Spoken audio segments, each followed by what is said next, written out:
Hello and welcome to The World Now on TVC News. Let's begin in South Africa, where about 70 people have died in the country's devastating floods. State officials say 1,000 people have been forced from their homes and that the heavy rains have ravaged infrastructure in KwaZulu-Natal and Eastern Cape provinces.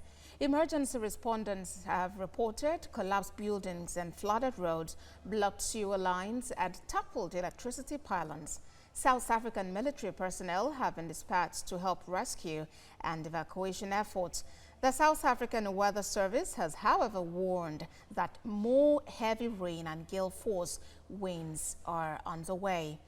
We're now being joined by Angelo Fick, who is the Director of Research at the Owal Socio-Economic Research Institute in Johannesburg. Many thanks for joining us at this time. Devastating flood in South Africa. Death toll put at about 70, and we're hearing of warnings.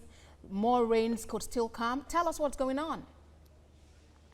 Well, what we're beginning to see is that the coastal areas of South Africa are being affected by severe weather, and it's the poorest people who are being affected most devastatingly. So the majority of these deaths and the floods and the effect on people's homes have been those poor people who've lived on insecure hillsides where heavy rains and the infrastructure problems that you've mentioned have caused all sorts of havoc to be, wreaked on their lives. And many people are indicating that this is not the first, but it's certainly the beginning of changes in climate in South Africa that coastal cities will have to deal with, and that more severe floods are expected over the next 50 years, precisely because of climate change and the impact it has on coastal cities built with infrastructure for an older period.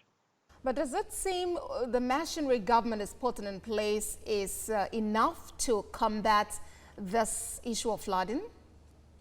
No. So what we have is a backlog on providing appropriate infrastructure over the post-apartheid period. And many of the settlements, the human settlements, the places where people live of post-apartheid South Africa, are blighted by a lack of infrastructure that ensures security. Some of this has to do with informal settlement of land that is not necessarily then serviced by municipal authorities, but some of it is the underservicing of those municipal land issues that are the consequence of bad management, poor planning, and poor urban preparation for especially natural disasters like this. But then what would you suggest? Because we are still recovering from the effect of Cyclone Idai and the calamity that it wreaked in places like Zimbabwe. So tell us, what would you suggest is done at this time to help prevent or manage the effects of this natural disaster? So urban planners in South Africa and urban planners across Eastern and Southern Africa particularly have to start preparing for the consequences of these severe storms, and the frequency of these storms will increase.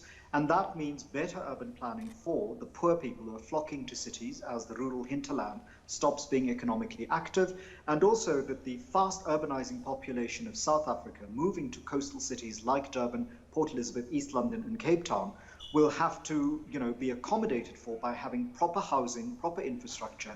And this is something that I think has to be planned not just for the next 5 years, but actually for the second half of the century.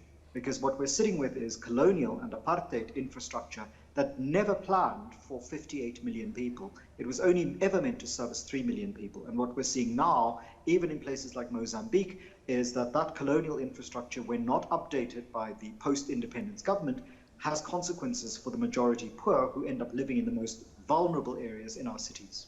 Well, then we hope that we can properly handle this situation and that we do not record more casualties. Angelo Fick, Director of Research at the Owal Socio-Economic Research Institute in Johannesburg. Many thanks for speaking to us at this time. Thank you.